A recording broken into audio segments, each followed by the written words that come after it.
Namaste. Sorry for that short delay. Facebook does not come easily to me. Jai Shivaya. We're approaching Shivaratri tonight, and so I wanted to do some readings about Shiva from my book, To Dance with Dakinis. And I wanted to read two short excerpts. One about my encounter with Shakti, which is the feminine aspect of that Shiva energy, and another about finding Shiva. So I'll read from a section of the book from a life in 12th century Tibet, where I've gone through tremendous difficulties, encountering karmic obstacles and problems, but find a guide who helps me work through them. And at the end of that period, where I finally have resolved the issues that I've been dealing with, the guide leaves and I'm left alone for that last night. And throughout this life, I've been searching for the beautiful goddess. But here I encounter Palden Lamo, who is the fierce goddess, an expression, some say, of Parvati. So I'll read this last night. I went over to the meditation corner and sat there with an unfocused mind, adrift with so many memories. I tried not to dwell on them, but couldn't help getting caught in the emotions of the scenes that were emerging. I decided to persist and wait for my mind to empty itself. Much time had passed when slowly the darkness of shuttered eyes gave way to a subtle light, in the middle of which sat a fierce blue female form, gazing directly at me with fiery eyes open wide, her many hands wielding deadly weapons. Abundant flaming hair streamed wildly in all directions. She was not adorned with beautiful jewels or flowing robes, but rather her half-naked body seemed more like that of a rugged ascetic than a heavenly figure. Strangely, despite the utter intensity of her presence, at the sight of her, a great calm washed over me, as if cleansing me, accompanied by a deep sense of well-being. In her eyes, I saw the merging of all duality. She was the awakener of fear and the means to overcome it, the arouser of anger and the subduer of it, the obstacles and the overcoming of them, the agony and the joy that relieves the pain. In her rested the opposing forces and the harmonizing of those forces. She encompassed the totality, what we view as the good and the bad. Her very presence bestowed a sublime experience and enabled me to ascend to the state of mind where dualities meet and are transcendent. As I stared internally at the powerful form, fear became a distant memory, and anger a forgotten emotion. She washed them away, purifying me of their negative imprints and replacing them with a distinctive, expansive love. The image remained clear in my sight only for a brief time and then faded away, replaced by the darkness of closed eyes, leaving in my mind only the whispered words, Palden Lamo, the pacifier and great protector. For a long time that night I was unable to move, overcome by gratitude for the visitation and the teaching it conveyed. Is she an internal or external reality? My mind asked. Both, my heart replied. If she lives within you, there's no need to search outside. This was not the image of the goddess I had envisioned and long sought. But somehow It was the form I now most welcomed, the protector, the awakener of strength and conviction, the destroyer of evil and all negativities. She was the one who released me from my past. For so long, through multiple lifetimes, I had thought I was seeking the beatific form of the goddess, the gentle, smiling face, richly adorned.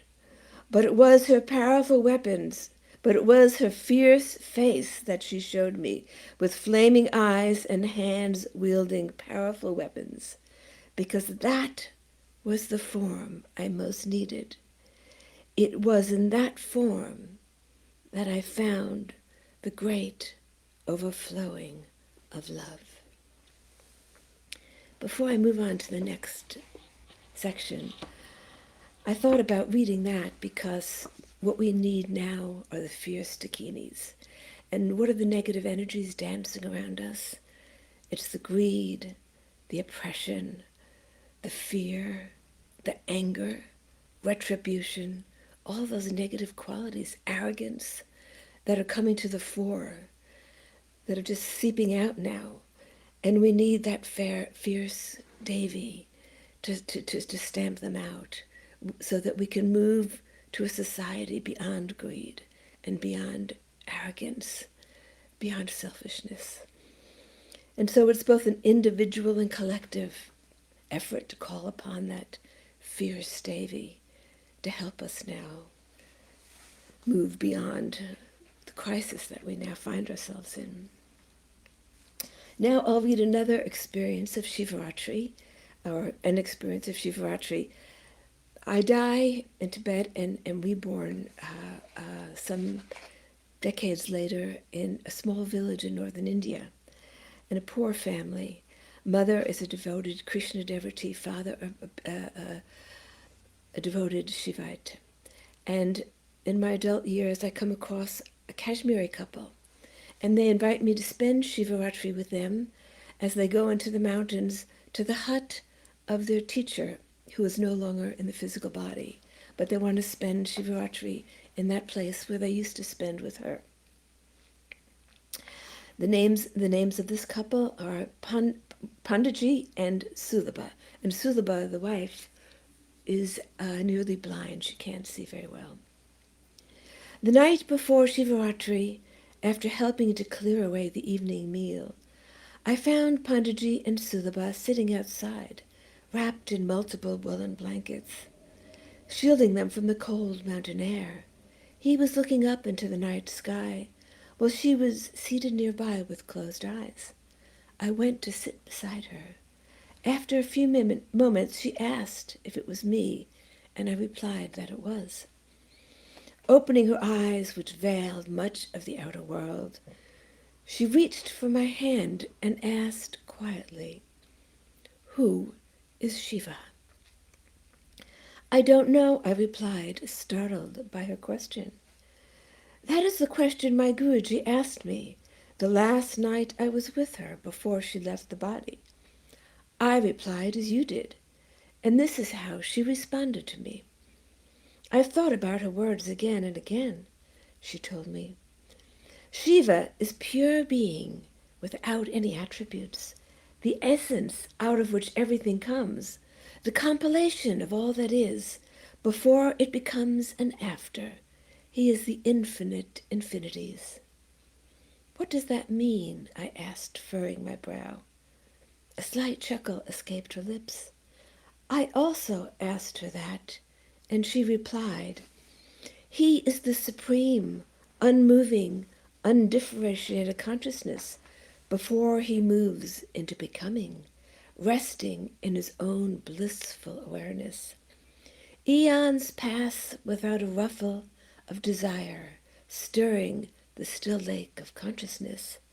But eventually, through his will, he initiates the subtle creative impulse called spanda, or vibration, and the slightest step of division begins imperceptibly. That is Shakti, the divine feminine energy, separating herself from him. She is the impelling force, containing all attributes and holding within herself the entirety of creation, until the will to manifest arises, and the one initiates the becoming of the many. With her separation from Shiva, time and space come into existence. You might say that Shakti is Shiva knowing himself. When Shiva and Shakti are united, there is no dichotomy between the observer and the observed. But as soon as Shakti separates, the observer comes into being, as well as that which is observed, the objective world. Out of Shakti's own power, she manifests herself as the cosmos. For that, she must impose limitations and contractions on herself, which begin the instant she separates from Shiva.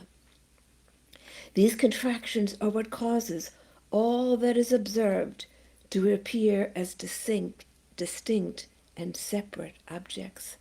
This is the great illusion to which we are all subjected. She paused, and I sat in silence, trying to grasp what she was saying. She continued, "The world we see is Shiva's reflection, and that reflection is Shakti. Together they play and dance, bringing forth all that is, creating, evolving, transforming. Every aspect of creation reflects the interaction between Shiva and Shakti, a playful love sport that creates delight and desire, the vacillation between yearning for union and the desire for apartness. You might say that all creation is the play of Shiva and Shakti. Before the material world comes into existence, the gunas, the fabric of creation, are in perfect equilibrium, but with manifestation, the gunas are thrown out of the state of equilibrium, and this stirs the manifestation of the material world, held together by opposing forces of harmony and chaos, light and shadow. They arise, and one cannot be had without the other. Realizing the inseparability of opposing forces helps to transcend the material world. "Sulabha," I whispered, interrupting her, "you have lost me completely. I don't understand a word you are saying." Somewhere midway in her talk, she seemed to be speaking less to me and more to herself, almost as if it were her Guruji speaking through her. "What don't you understand, Devaki?" she asked gently. "I can accept that Shiva is everything, the totality of all that is. But how is it then that my father saw the Lord in a human form?" She smiled. "That is his sublime mystery.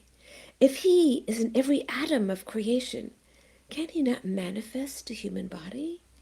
We speak of him, but no words describe him. We form concepts of him, but no concepts can define him. The human mind and the human senses are very limited to a narrow framework. But through anugraha, grace, we can experience him because we are his reflection or her reflection. We are no other. And that is the realization your father attained. When we realize that he appears, he appears, and we know him as our eternal self.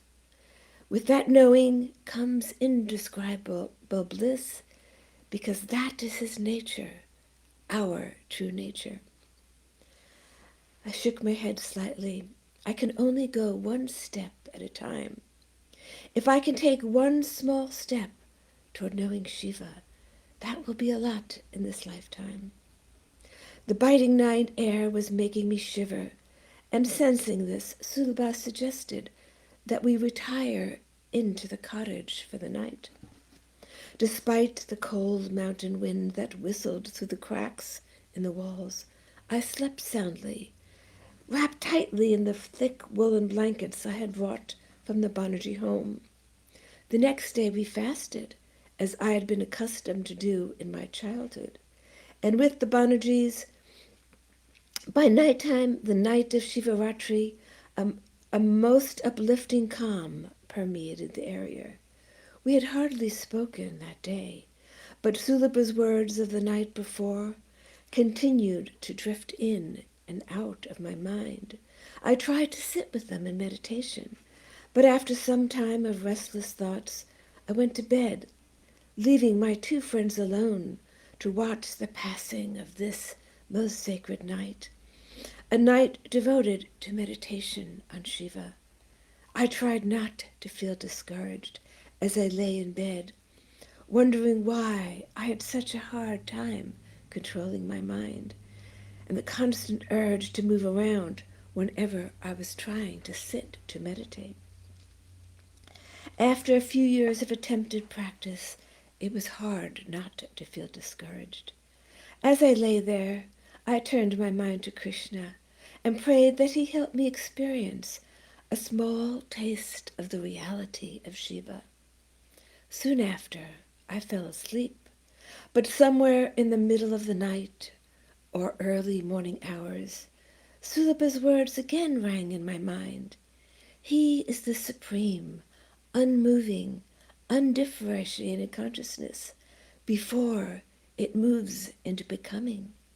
As I heard those words, my sense of self, of Devaki, dropped away, disappeared, and I had no consciousness of I or me. The I was no longer there. Only the all existed, and my perception was the consciousness of the totality. There was no other, no separate me. The planets, stars, and moons were spinning within this awareness. It was a most wondrous state beyond description. But then the thought of I returned, calling me back as fear emerged. Fear of the loss of self, the loss of separate identity. And I felt myself falling as if from the sky, back into my own limited awareness, back into being Devaki. I awoke, overwhelmed by this most beautiful experience, but also aware that it had a feeling of death to me, thinking that it had been a partial experience because it had been abruptly ended by my fear. I got up from the sleeping mat on the floor and quietly stepped outside where dawn was beckoning. The air was frigid, so I retreated into the cottage, where Panditji and Sulabha were just stirring from their meditation. I sat down across the room from them, glad for time to be alone, to revisit my experience, which I knew to be sacred and best kept to myself. But I needed help in understanding it. When Sulabha emerged from meditation, I went to sit by her side and quietly attempted to describe my dream or vision, saying, I felt myself dissolving as if the I was no more, but then fear of this brought me back. I nearly lost myself. No, she replied quietly but firmly, you nearly found yourself. Had fear not overcome you, you would have expanded until you encompassed the whole, a most blissful union with Shiva, one with all that is. This yearning for union is what drives all human desire and aspiration. The memory of that state resides in all of us, because that is who we truly are. You took the first step, my dear Devaki, and he blessed you on the sacred night of Shivaratri. Gathering my courage, I gazed into my friend's face, her eyes half closed due to lack of outer vision, and I asked, Sulabha, do you know Shiva? Smiling, she replied, Devaki, there is no end to knowing. May we all have a blessed and sacred Shivaratri night, and may we come to taste the reality of Shiva, and may we awaken those fierce Devis so they can shake the world and rid it of greed, arrogance, and oppression.